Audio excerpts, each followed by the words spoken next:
I always thought I was like of average intelligence, right?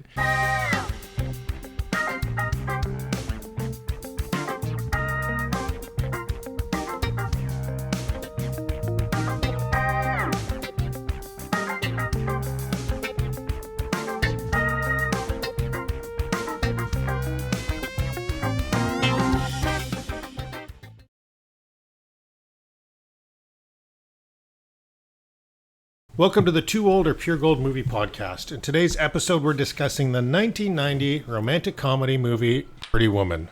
I hope that doesn't catch you by surprise, Matthew. The format of our podcast, two Gen Xers rewatch beloved movies from our youth to find out, are they really as good as we remember? To help us debate and ultimately pass judgment, we ask our millennial co-host to watch these movies for the first time and help us determine, are they too old or pure gold? I'm your host, Olen Vanderleeden, representing Gen X. Joining me today is my Gen X co-host, representing the ultra-wealthy entrepreneurs today, Mathew Stockton. Oh, I wish. Representing the millennials and representing pretty women, but I will emphasize, not prostitutes, the lovely Emily and Debbie. We call them sex workers. Well, we don't call Emily and Debbie sex workers, thanks. Matthew. Oh, not them, but anyway. How dare Sorry, you. guys. You know what I was saying. By the way, Debbie, nice to have you back after a long absence from the show. Thank you. It's fun to be back. And we also have our regular Z, who's not just a regular Z. We have special Z, Nicole. Just before we get into this episode, a reminder that we need your support to grow this podcast. So please remember to like, follow, subscribe so we can keep bringing you this content. Today's movie is the 1990 movie Pretty Woman. Pretty Woman stars Richard Gere and Julia Roberts at the height of their powers. The movie was directed by Gary Marshall, who's the master in this genre, having directed similar movies like Runaway Bride, Overboard, and Princess Diaries. He was also the creator of Happy Days on TV. The tagline from the movie poster is, "She walked off the street into his life and stole his heart." IMDb describes the film as, Edward, a rich entrepreneur, hires Vivian, a prostitute, to accompany him to a few social events. Trouble ensues when he falls in love with her and they try to bridge the gap between their worlds. So all of that is pretty good. So for those of you that have not seen the movie, and I doubt there's many people that have not seen it, but I decided to give my 93-year-old dad a break and instead had my 90-year-old mom watch Pretty Woman and summarize the plot for you. And guys, it's a little long this time, but it was so sweet I didn't know where to cut it. I'll tell you. Pretty Lady. The movie is about two people that have a chance meeting and start a relationship, but a totally different background and lifestyle of each one might make it hard to imagine a real future for them. It starts with Edward, a millionaire, on a business trip in LA. His business dealings are often quite shady, and he is beginning to have doubts about his lifestyle. No satisfaction in his work, no enjoyment, just money. When he is attending an evening event, all glamorous and influential people, he gets very bored and he decides to escape. He takes the car from his assistant and he starts driving around LA, but he gets totally lost and eventually asks the hooker directions back to his hotel. The name is Vivienne, and this is the Pretty Lady. Edward ends up hiring her for the week, and one can imagine the hilarious situations when an eligible bachelor shows up at all the highfalutin events with Vivienne as his companion. But Edward and Vivienne slowly share with one another how they came to be where they are today, and in the process a love develops. It's a very funny movie with many very touching moments and wonderful acting. I think of the Maître D, what a wonderful character. I would have preferred a different ending to the movie, but it's a movie that can also focus on, in a more serious way, on what it takes to build a lasting relationship, what works, what doesn't work. Anyway, I enjoyed the movie. So a little long, but I love the way she refers to it as Pretty Lady, the movie. And she actually, she enjoyed the movie, but she says she wants a different ending. She didn't think it should have had a happy ending. She wanted them to not be together. Yeah, she didn't think it was realistic. But we'll get into it. Let's go first and hear what everybody thought of this movie. Or can we make a point rather than saying prostitute, but actually saying sex worker? Is that actually the right term today? It actually is. Okay. I'm glad you said it, Emily, so I didn't have to. I said it at the beginning. Everyone's true. ignoring I know me. Matthew was first Yeah, to but call no it. one listens to you, Matthew. I'm getting a coffee. Jesus. I still thought prostitute was relevant. No, and I mean the term prostitute, like, I think back in the 90s and early 2000s, it was the more commonly used, and it was considered to be the more respectful term at the time. But that shifted as the 2000s have gone along into saying sex worker instead. It's always fascinating how language changes. Yes. Like it especially with the gay community, with black people, anyone who's a minority like me, like queer, we started owning it, right? And it's so funny how things change over time. And you look back and you're like, people wince, and you're like, no, that's what was used back then, right? It changes. It always fascinates me how language changes. Yeah, it's interesting because obviously I pulled this from IMDb and they're still using prostitute on IMDb. So Most people still do. they should get that updated. Anyhow, Emily, thank you for updating us. Now let's get into it. Tell us what you thought of the movie. I love this movie so much. I remember watching it when I was probably too young with my mom.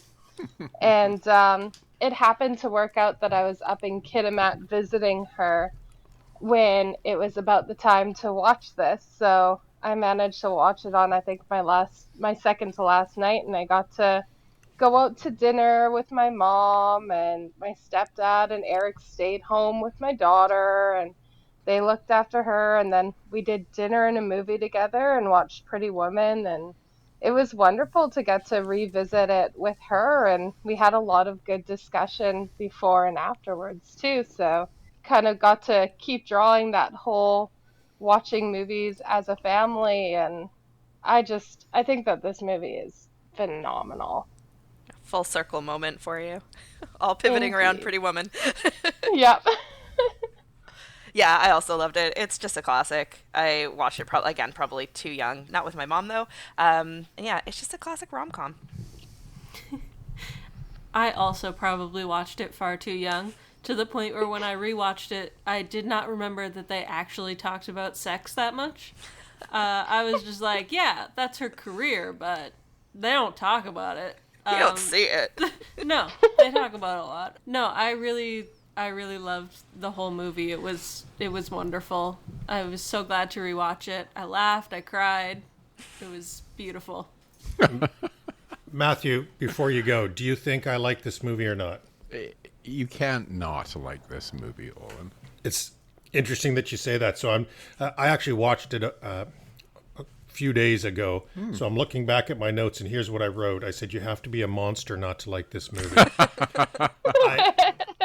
I am not a rom-com guy. There's maybe a handful of them that I enjoy, but I watched this again, and I really thought, it's just a nice movie. Mm-hmm. And there are a lot of interesting things to talk about in here and interesting themes. But yeah, if you just take it for what it is, it's just a really nice story. And On the surface, it's just such a cute, romantic little rom-com, but it's so deep in so many different ways. It's Cinderella in Armani, but she saves him in the end versus the other way around. Mm-hmm. Okay, can we quickly talk about the Cinderella aspect of this? Because I went down a rabbit hole of research when it came to this. tell us. Because I I do growing that up- as well. Sometimes I geek out on the movies we're watching. Well, I knew growing up that, oh yeah, they reference Cinderella. There's these obvious Cinderella connotations. So this is probably one of the oldest stories out there. And a really cool thing that Gary Marshall does is Princess Diaries. If you take a look at that, it was actually kind of like part of it is supposed to be a family-friendly version. Once again, Cinderella, but with that tie-in to Pretty Woman. So, Princess Diaries. And the character, not the character crossovers exactly, but the actors that cross over in there.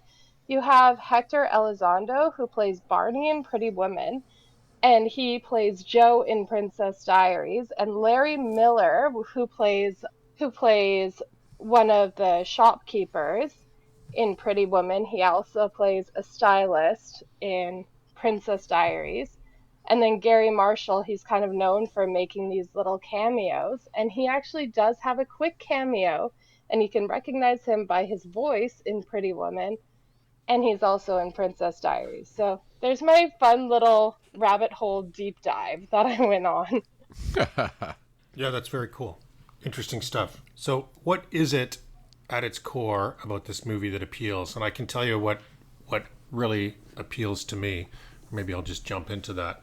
One of the things I really like about this movie, the feel-good part of this, is anyone that's ever been looked down on for anything, I think just loves the comeuppance that people get in this, like the dress shopping, right? The ladies that look down on her. Big mistake. Huge. Big mistake. I mean, I'm willing to bet that everybody's had a moment like that in their life. And they reference that moment in so many other things because it's so iconic. Yeah. Exactly. I hope everyone gets to feel that moment, even if it's just once. Just that, that fuck you moment. Exactly. So, okay, well, we could talk about the fun stuff in this movie. We can talk about the bigger issues in this movie. Yeah, that's the thing, is there's so much to talk about. I took 6 pages of notes because I just kept having things to say. But there's so many just light, funny things and cute moments, but there's also deep and complex motives and metaphors, and it's all over the map. There's so much to say. Yeah, I did some interesting research on this too. So as well as positive and negative reviews, I looked up a couple comments from actual sex workers, how they feel about this, and I'll get there. But let me bring one negative review forward that I read, and I thought it might be interesting to talk about early on in this, which is, how do we actually feel about Edward? I know that this is a fun movie and we love the romance in it, but here's the negative review. A prostitute, which everyone knows means she's being abused by men every day, is romanticized into a romantic comedy. What's wrong with you people? The guy's a douchebag. This isn't a romantic story. It's just plain vile and illogical. Okay, first of all, whoa. Being a sex worker does not mean you're being abused by a man on a daily basis. I know both male and female sex workers have in my life where that is just simply not the case. Yes, sometimes it is, but I think that takes away from an individual doing what sometimes they want to do. So that's just bullshit. That's great. That's true, great but point. I also think it's more common than not for there to be unjustness or abuse or something of the lot.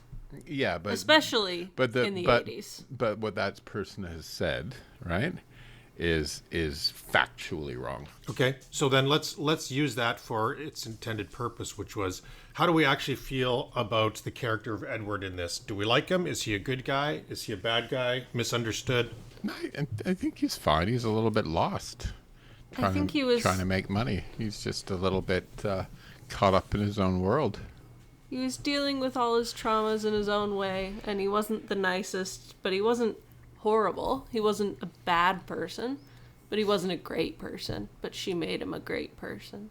I'll tell you one thing that shocked me about this movie is I was going on memory because I don't know how long it's been, 20 years since I've seen it, something like that. My husband and I watch it once a year. Oh, wow. But when I watched it, I did not remember that they had sex so early in the movie. My recollection is they abstained until they sort of started falling in love at the end, but I was incorrect. Yeah, that's what I remembered too. I was incorrect. Yeah, you're going to hire a sex worker and abstain until the end of the movie. You might if you're really lonely. It's true, actually. That's true. It wouldn't be the first time. I've heard from lots. I had one friend told me, she's like, sometimes guys just pay her just to, like, they literally just hang out and talk. Yeah, I've heard from people that sometimes they just get paid to hang out with really lonely people. Yep, that's sad. Well, and there is a legit role out there for escort, right? Like, I do know that people want to hire a companion that they can take to an event so that, you know, if they're expected to have somebody with them, just no strings attached, right? And it has nothing to do with sex. That exists. But also, I think it's a smart business move from him to hire someone to come to events with him, because no one wants to date that guy. You might as well have someone for the purpose of looking professional in front of all of your colleagues and business partners. Well, I think it's smart to have a companion for events like that you have no strings, right? Mm-hmm. Everyone, the girls want to date him. He just doesn't want to put up with someone, you know, false pretenses. Wants him for his money, right? It's true. Okay, so I'm gonna call out my favorite character in this movie is the Barney Thompson. Absolutely, such a girl's yes. girl. Oh, I love him. The scene where he like has her pulled in and she's like, I just want to buy a dress. Like, he could have so easily in that moment just turned her away and said like, well, go try this store down the way. Emily, come back to us. I don't know what's up with the internet on the Sunshine Coast, but... Well, I'll take over. My favorite Barney scene. Oh. Yeah, you're back now. Just kidding. You're not. No, you are. You're okay. Go. Beautifully written. I liked at the end when he was like, you know, the limo driver also drove Vivian home. So, you know, he knows where she is. A little matchmaker. Right? It's so cute. But my favorite Barney moment is when he's teaching her the etiquette in the dining hall. Like, she was nervous because she doesn't know rich people dinner etiquette. So he takes her and he gives her a full lesson, and she says she's nervous. So he's like, if you're nervous, you count the tines on the fork. It was so sweet. This whole movie is a lesson in how you treat people. And Emily, I liked what you said. I mean, I love a character arc, and I think it's great if you give people room to evolve, right? And cut them a little bit of slack if they're not perfect today, but they are able to learn and evolve. And I think there was a lot of that in this movie. And again, a lesson in how you treat people. I also liked when she finally got to the dinner with the old man and his son that they were doing business with, and how even though they hated Edward and they, you know, hated the meeting they were having, they were so sweet to her as well. Yeah, despite it being probably one of the worst meetings they've ever had, he's still so kind. And he's like, all these forks. I don't know how those work either. Let's just eat with our hands. In such a posh restaurant. That's so kind. And brave. Because you probably can't go back there now. Debbie, let me ask you, what is your favorite rom-com of all time? Because I'm wondering if this is maybe one of the top rom-coms of all time. I definitely think it's up there. That said, I haven't even watched it in a long time, but I don't know if I have a favorite. It's hard to find a rom-com I don't like. I like to laugh, and I like to watch people fall in love. Oh, nice. I like that too. That's sweet. I find that I don't like a lot of rom-coms because I don't laugh too much at them. They're usually a little awkward for me, but the humor in this one is on point, I think. Yeah. This is probably my favorite rom-com. I think this is my second favorite rom-com after Heathers. Yes, such a classic one. Okay, actually, I think I was thinking about it a little bit more. I think top rom-com for me is probably How to Lose a Guy in 10 Days. Nicole, if you haven't seen that, we got to watch it. I haven't. Okay. Movie night? Yes. Well, I know how to lose a guy in 3 hours. Same. Well, I'm going to give a shout out for The Proposal with Betty White. I mean, to me, that's another rom-com that I actually enjoy. Right, I forgot about that. That one's tied for top with this one for me. But that one's more comedy. Yeah. Okay, before we roll into best parts, I had one more question on my list here, which is, do we think they stayed together? I like to think so. She didn't let him walk all over her. He learns to be better. I think they're going to stay. I think so. Plus, she likes the independence. She wants to finish school and get a job. And I think that's good for being in a relationship with someone who isn't always in town. They're doing business. They have a high-pressure career. I think it's nice that she wants to also go out and do things by herself. Yeah. The independence is I think healthy. they did until Richard Gere came out of the closet. But we're talking about Edward. Oh, okay. Every The time, characters. Can I just say, every time I see Richard Gere, all I think about is that song from Chicago. All I care about is love. I hear it the whole time in my head every time I'm looking at Richard Gere. You're hilarious. I've never seen Chicago. I don't think I can take it. Your brain is in a dangerous neighborhood.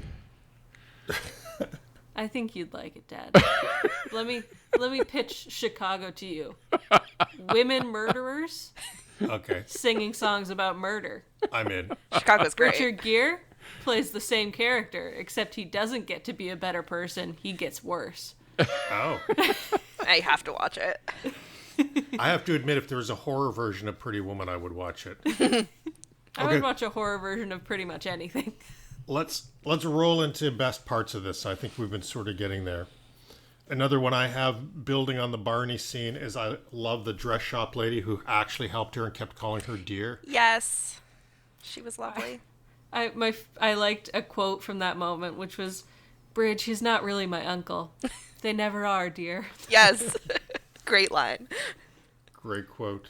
I love the scene where she's shopping and Edward has said, make sure, there's a lot of sucking up here. And she says, Edward would love that tie. Give her that tie. Take that tie off. That was a good scene. Yeah, I want to know how much she spent there. Because, a grossly obscene amount of money. What is that to a rich person? Yeah. I don't know. In that part of town, that's got to be like $10,000 at least. Oh, more than that, I imagine. Because that doesn't qualify as grossly obscene. I wonder how rich he was. Okay, other best parts I like. I like all the human parts, honestly. And so I have on my list here, I like a man that can apologize. Oh, his genuine apology was very touching. Yeah, when he was a little too honest to her and she took off and then he went into the hallway and apologized, I thought that was nice. Again, I love people that can evolve, characters that can evolve, character arcs. It's all good stuff. Yeah. It is. And along the same lines, I actually like near the very end when he finally decided to partner with the old man instead of stealing his business. I like the I'm proud of you scene with the old man. Because he never heard it from his own dad, so imagine how nice that would have felt for him. Yeah, Just you're right. Sweet, tender moment. You guys, what do you have for best parts? I liked the common theme of humanizing sex workers, because especially in that time, I don't think anyone ever treated them like people. Yeah. I did. Well, yeah, but you're Mathew. But, just treating her like a human being, showing the different diverse parts of her personality that weren't all revolving around her job was wonderful to see. That's a nice segue. Are you guys interested to hear actual sex worker reactions to this movie? Because I read a bunch of them, but I just recorded 2 of them because I thought it would be interesting to hear that perspective. Let's hear it. So Annie Lobert, a former sex trafficking victim, shared that while Pretty Woman inspired her to enter the sex trade, that's sad, the reality was far darker.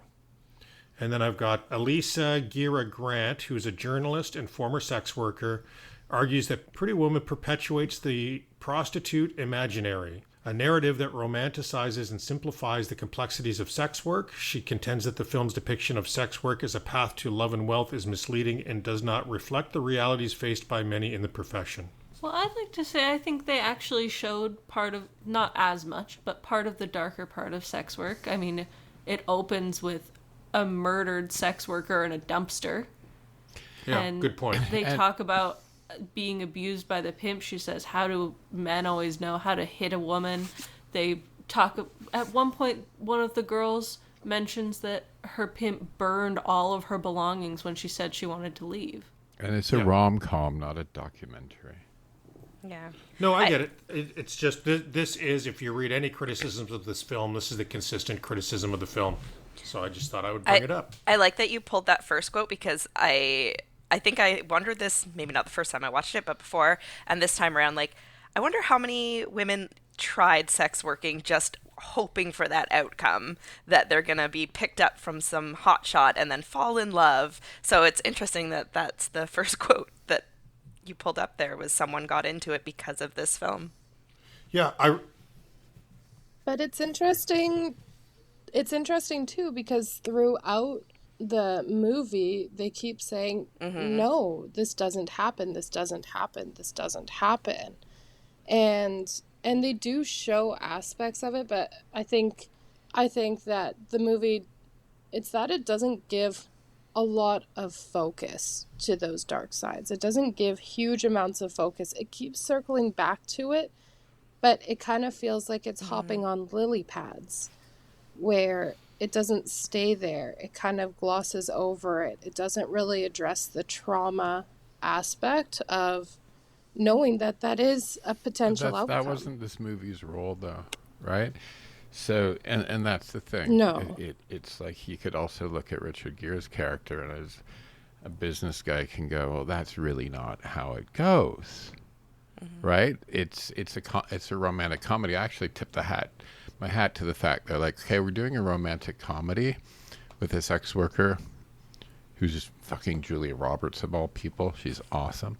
But at least they kind of tip the hat at it to kind of go almost due diligence, yet there's a horrible side to it. That's the way I look at it, right? Okay, now let's get on with the rom-com. Right? Yeah, like I maintain, I love this movie even though it doesn't address that. I agree, where it's just, it doesn't feel like this movie doesn't feel like it wanted to stay in darkness. It feels like it wanted to go into, lean into optimism, lean into a hopeful side of humanity. Yeah, and I think it did it successfully. I mean, that's why when you're done watching this film and turn the TV off, you feel good, right? Yeah, that's what I look for in a movie. I turn it off at the end and I feel great. Right, yeah. Because there's like... there's sort of like, if you want, it's about choice of movies, right? Because if you want to look like at the reality, it's, you could look at like Leaving Las Vegas or Monster or or you know what I mean? It's like with choices, and if you want a light, the good side of this story that probably has happened to somebody, you watch this one. If you want to look at the other reality, you watch another movie. Totally. Yeah, you're completely right, Matthew. And I think this film, one of the things that really worked in this is the strength of the secondary characters.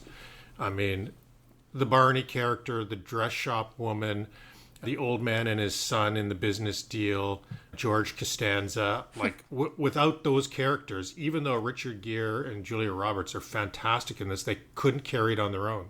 No, my favorite part, and every single time we've watched it, my husband goes... He just did that. It was, what do you do it when it's not scripted? What's that called again? What's that word? Improvising. Improvise. When she went to touch the necklace and he slams the thing shut and she laughs. That Richard Gere, that wasn't in the script. Richard Gere just did that. And they caught that moment, which is, and every time we watch it, my husband tells me, like, he hasn't told me 20 times over the last 20 years. That wasn't scripted. Did you know? Every single time. That's cute. Well, really cute. I've got, if I can, Matthew, there was a lot of improvisation on this set. I'm going to spoil some of the trivia because you hit on a really fun point there. So Gary Marshall's style, he had this very lightly scripted only and let people improvise, and he shot tons and tons of film. And Gary Marshall insisted that most of the scenes would be improvised to the point where the cast and crew were wondering if his methods would produce any workable movie. When the editor finally compiled a rough cut and screened it for the crew, she noted that Gary Marshall's eyes were closed the whole way through the screening.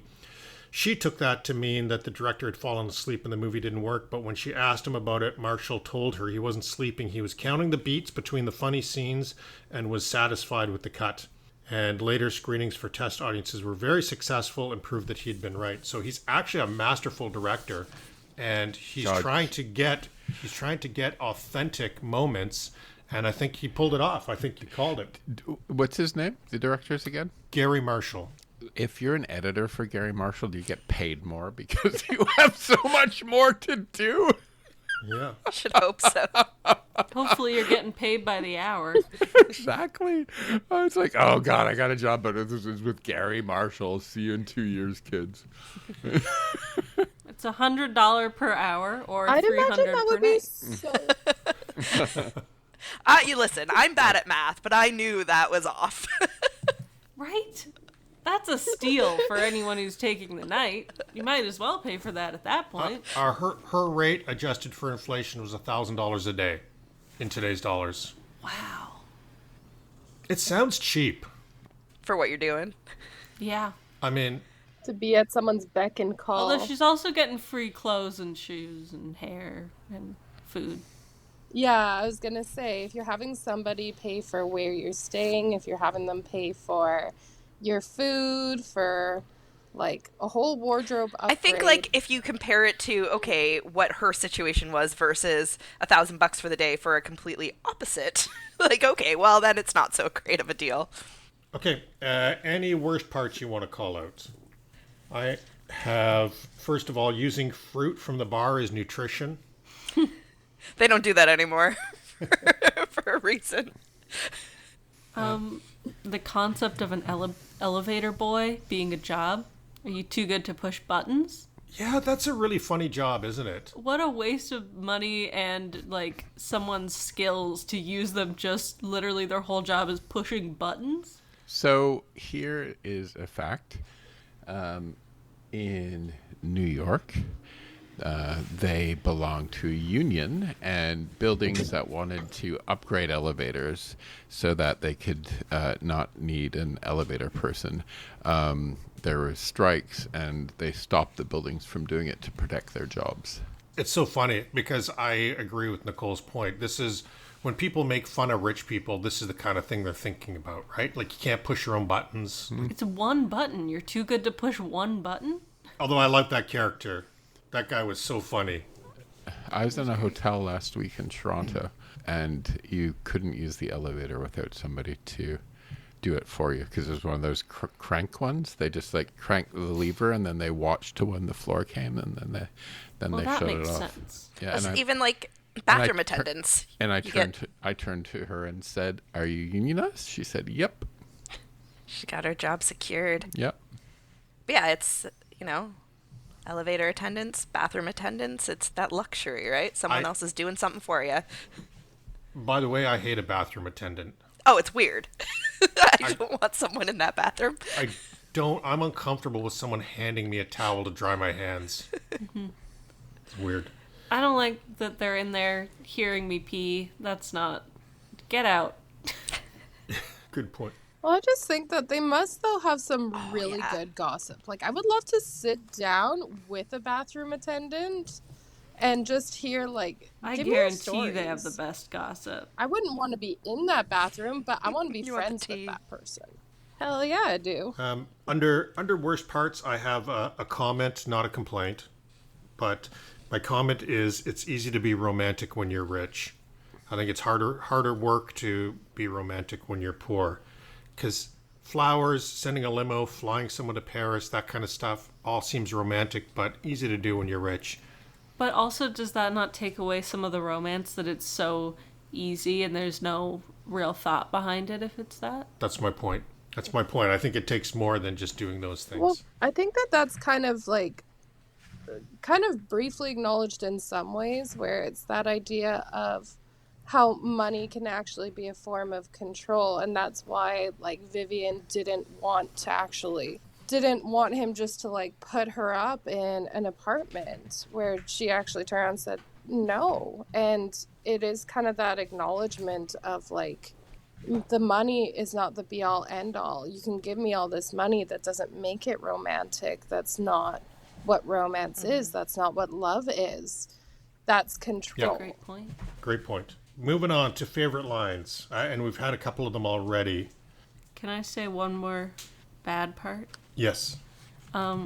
Laying on top of the hotel duvet cover and having sex on top of the duvet cover. That's disgusting. So gross. You don't know what's touched that. They don't watch the duvets. They just watch the sheets. Well, I mean, this is a very fancy hotel. Do we think It they're... is. They might. They might So at they least, might wash spray it. it with something. Just the thought makes my skin crawl. Some Febreze. Oh, no. I maintain, I just never want to take God, an no. UV No. light into any hotel. Just leave me in ignorant That would bliss. be, you have to just kind of let go and not think about it. Otherwise, you would never stay in a hotel again. Yep. And we're saying this as people that have been in a hotel for 3 months. So I recommend not watching Hotel Hell if you ever want to stay in a hotel again. But if you don't, Hotel Hell really shows the horrors of it. okay, favorite lines. Let me give you a tip. I'm a sure thing. That was pretty good. I had when she's trying to guess what he does and guess that he was a lawyer because he had a sharp, useless look about you. Pretty good. I like the line of, we say who, we say when, we say how much. And I love the fact that she repeats it almost as a mantra, like to Kit and to herself to regain control. Like, I think that it really shows that she's all about kind of having that control, trying to empower herself, empower someone else around her, and really try to, I don't know, I think that line, there's so much in it. Yeah. Agreed. I liked at the opera when she was asked if she liked it, and she said, "It was so good I almost peed my pants." She said she liked it more than Pirates of Penzance. You can see the old lady trying to wait, what? This is a very clever line. Matthew, have you seen that opera? Yeah, of course. Of course. La Traviata. It's based off of, it's once again that throwback to an idea of sex worker falling in love, Yeah. which is so cool. I think I like the line "Welcome to Hollywood. What's your dream?" Because that's sort of like the Greek chorus, right? In a play, sort of it sort of like sets the stage for the movie. Did I mention my leg cramps up? I like that one because Vivian is sort of disarming. I like, she's not really my niece. The reason I know is that I'm an only child. Well, I'm not trying to land him. I'm just using him for sex. That one was one of mine too. That was one of the best. Shut him down. It's so good because everyone else wants to use him for money. And she didn't even go there. Well- What about you, Debbie? Any other ones? That was my other one too. Yeah. Sorry. That's okay. I didn't have it written down. I'm like, I'm going to botch it if I try and say it. Why don't we take a look at how this movie did? Now, we all know this movie did well, right? I should Yeah. hope so. Yeah. So, according to Box Office Mojo Worldwide, Pretty Woman was the 4th highest earning movie at the box office in 1990. So that's huge. Home Alone was the box office leader this year, and Pretty Woman was beat by another romantic comedy. No, not romantic comedy, romantic thriller, Ghost. Pretty Woman beat out almost everything this year, including movies we've done on the podcast. It beat out Jacob's Ladder and The Hunt for Red October. Driving Miss Daisy was the Oscar winner this year. So, Matthew, which movie do you like better? I don't think I've actually ever seen Driving Miss Daisy. It's another movie with interesting, potentially problematic things to talk about, but also a very good movie. Julia Roberts was actually nominated for Best Actress role for this movie, but she didn't win. And the Oscars don't really like comedy, so I'm not surprised. But budget for this movie surprised me at $14 million, and we know the movie did well, but who wants to guess how well? With an investment of $14 million, what did they return? 300 million. Yeah, well, I mean, you said it did really well, so yeah, 3, 4. 5. Let's keep going up. Well, you guys are all hovering around the right number, $463 million. Boom. Good for And that's in them. $1990. Wow. So you're probably 750, 800 million equivalent today for a rom-com. That is huge. Yeah. Huge. I get the budget didn't really that doesn't surprise me. Just they had to have paid money for the filming locations. I'm surprised it was only 14 million. I Yeah. kind of expected higher. Well, this was actually Yeah. this was very early in Julia Roberts' career, so I can't imagine she got paid that much. She was only 22 in this movie. No way. She looked young. Very, very That sounds early. surprising. And Oh my god, she's my age. And I'll tell you, before we do Rotten Tomatoes, since we're on that topic, I'll tell you one more casting piece, which is Disney told Gary Marshall, so Disney funded this. Disney told Gary Marshall there was no money available in the budget for Hector Elizondo, who played Barney. So there was no money for Barney, so Gary Marshall paid it out of his own pocket. Aww. Well spent. So. Well spent. One of the Hell best yes. characters. Good call, eh? Good job, Gary. Okay, back to Rotten Tomatoes. So it did great at the box office. It seems to be a beloved movies, but really, did critics like it and did audience like it? I'm going to say audience 90, critics 80. Oh, you're so close to me. I had audience 90, critics 85. I'm going audience 92, and given the fact that it was up for an Oscar, I'm actually going to go critics 86. This isn't The Price is Right, Emily. I was just thinking that. Debbie, it is if I want it to be. I'm going to go critics 87 and audience 95 as well. Oh, this is hilarious. So I'm so you gonna guys are win all this. hovering around the same numbers. You're all basically around the same numbers. And funny enough, you're all way off. Critics 65 What? and audience 68. No. That is shocking. What idiot? That's shocking because I've never Morons. met anyone who doesn't love Pretty Woman. I've never met anyone that goes, I don't like that movie. Right? Especially enough to Rotten Tomatoes say no, don't watch it. I think that speaks to the people that we associate with, though. That's true. So you're all miles off, but Debbie won with a 42. Did I say Wow. this? Take Debbie, that, Price is Writers. that whole, like, the audience critic thing. Like, Olen, did I say this to you last week? Like, I always thought I was, like, of average intelligence, right? And then We did too. And then social media happened, and I realized I'm actually really quite smart. Social media is good for that. Yeah, It's like watching reality TV. You're like, well, I mean, I'm better than them, right? It's like, wow, I'm a genius. No, May have made some poor life choices, but not that bad. Well, I just feel like that's got to be a case of some people like hearing the plot, going on, and then being like, I'm just gonna tank this thing.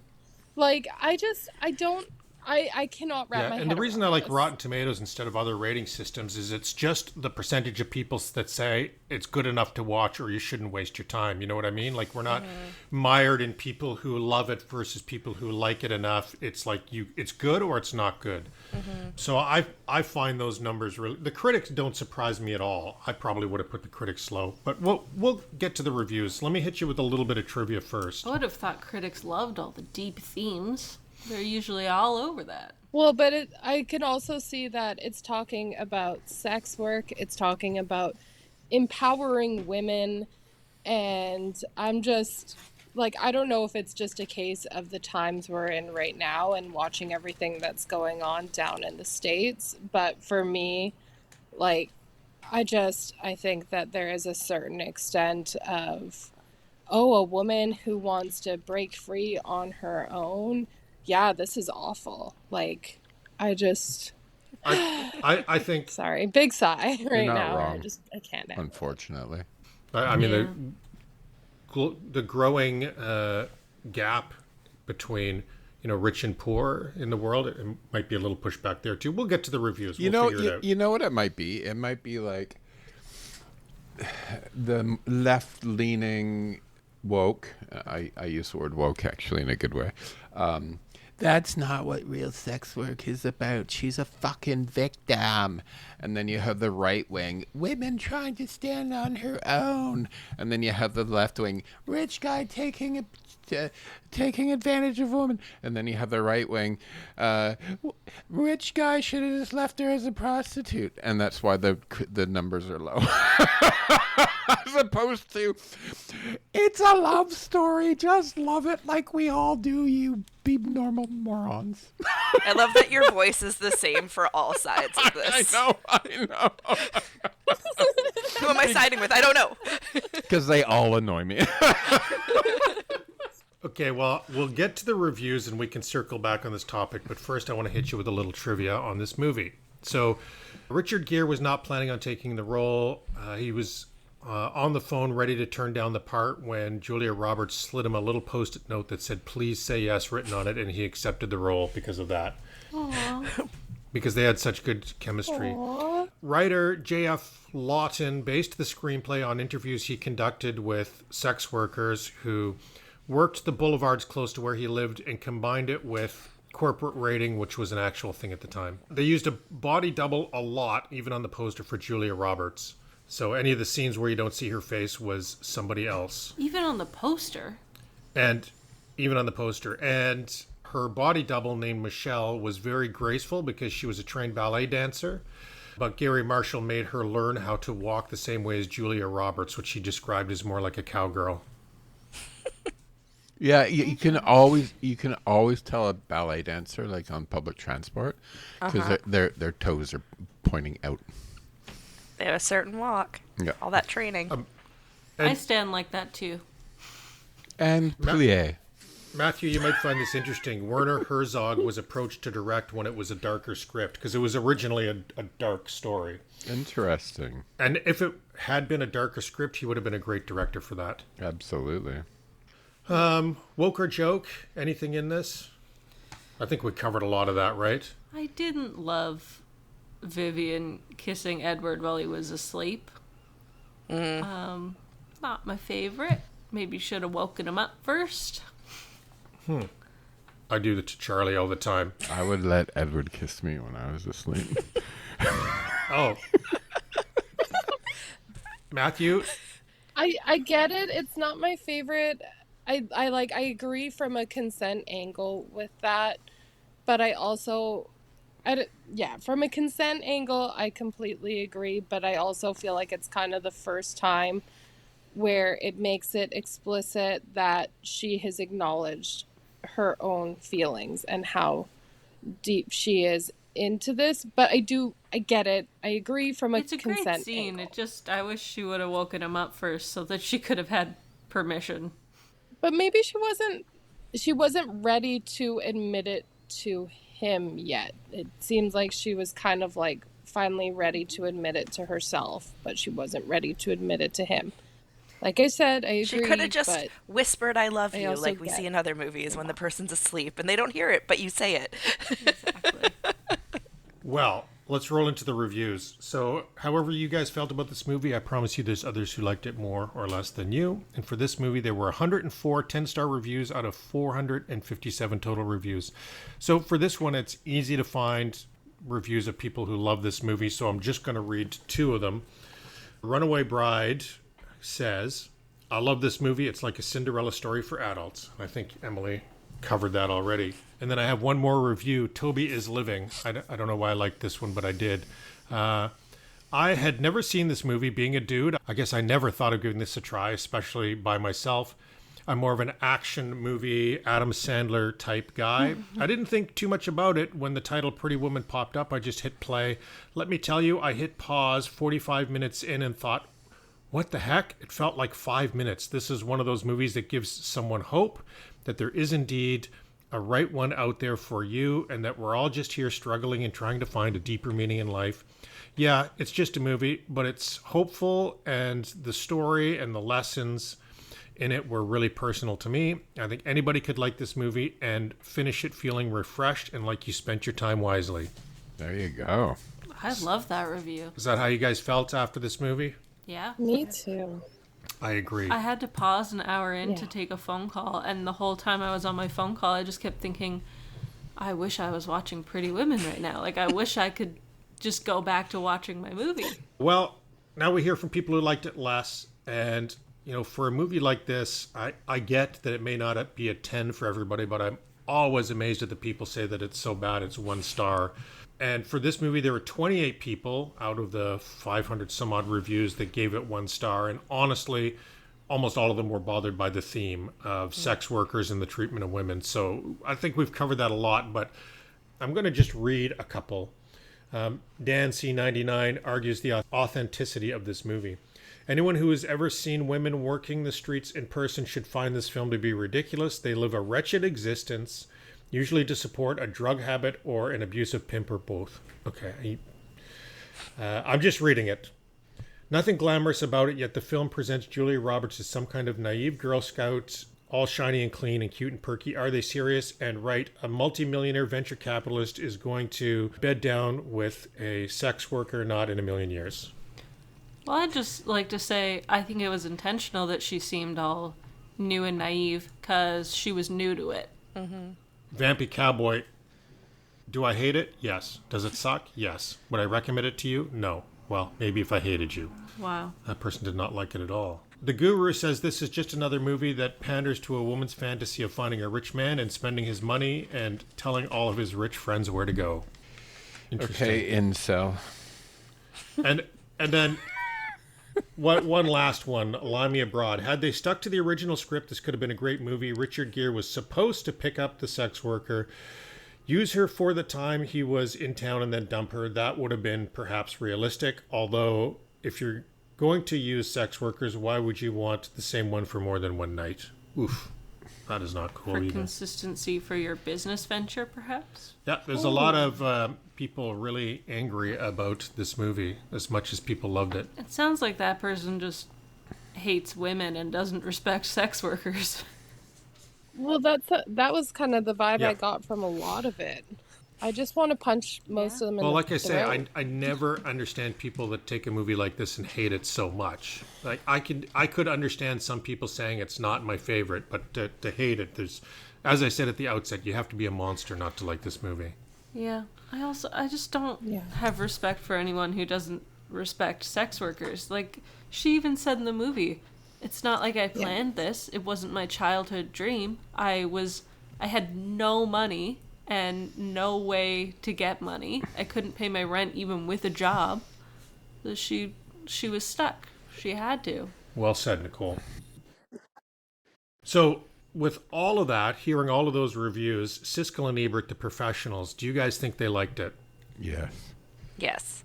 Okay, well, I hope so. Siskel called it surprisingly well written. I will note he used the word hooker, and if you hear me stammering a lot in this, I'm trying to use the right words because as I read a lot of the trivia and the reviews and the commentary on this, the language around sex worker is all over the place, as you can imagine. You're quoting. Use the language that was used at the time. Don't.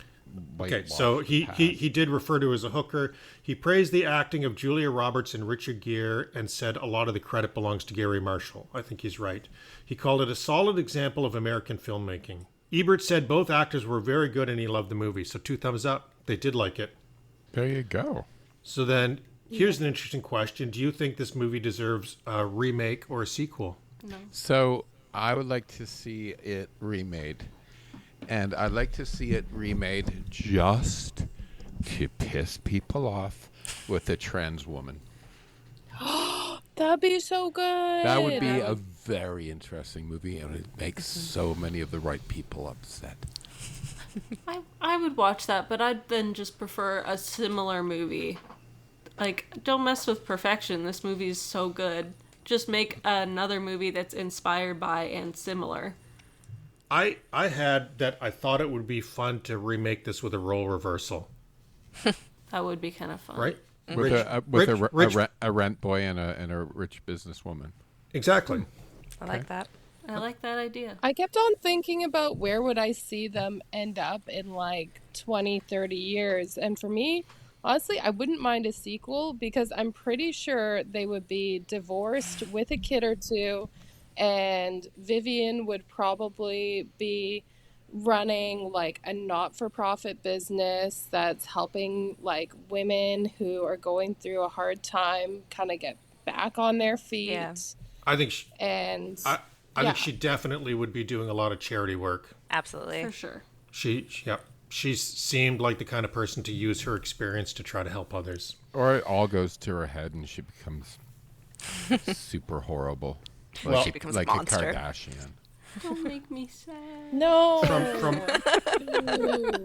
From what Money I read, corrupts. and you never know what's true online, but from what I read, Richard Gere and Julia Roberts are both interested in doing a sequel if they ever get a script that they're happy with.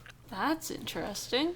So there might still in the future be a Pretty Woman 2 or Richard Pretty Lady 2. Well, as with many all call the it. sequels that have been coming out lately, who knows? Well, it's guaranteed to make money, isn't it? Yeah. Oh, yeah. Richard so. Gere young just had such fuckboy energy. Are- Sorry, Maybe are we that's why allowed he to always swear on played this? one. Oh, we are for sure. We are rated adult podcast. Mathew, so if you had to pick, would you go Richard Gere or Edward? What do you mean? Well, the character or the actor? Which one would you like better? The character, because at least I'd have Richard Gere's prettiness and more money. Smart answer. Okay, we are at I'm the just being end. honest. We are at the end of this I'm podcast. shallow.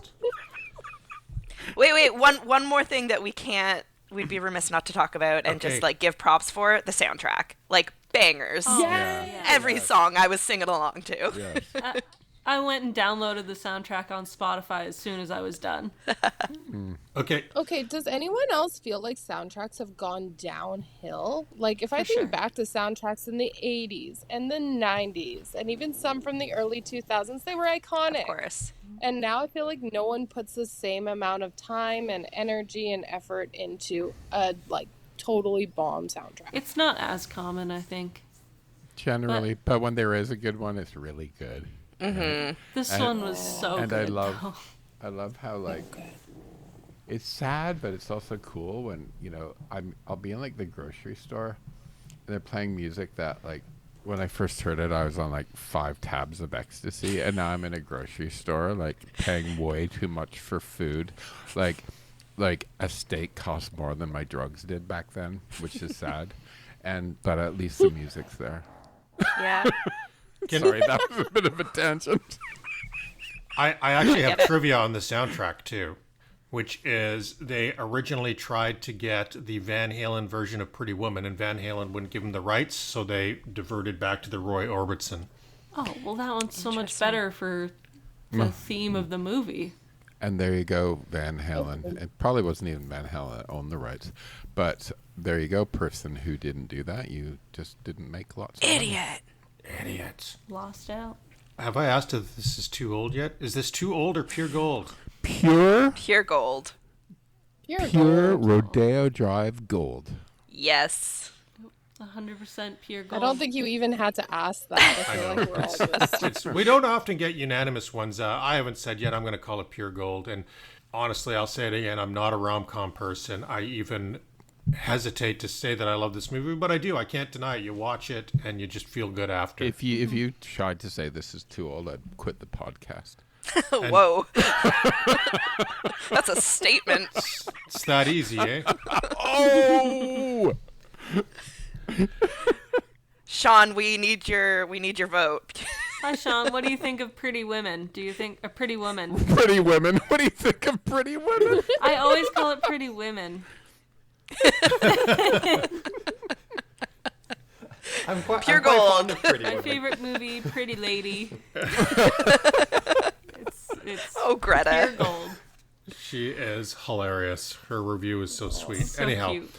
thanks, Pretty Women. Thanks for joining us. This was Sorry, a fun what's episode. what's Hank's wife's name? Greta. Hank and Greta. I call her mom. Okay. Going from sex workers to a child's birthday party. Gotta go. Who says women can't do it all? Bye. Have Bye. fun. Love Bye. you. Bye. Bye, Emily.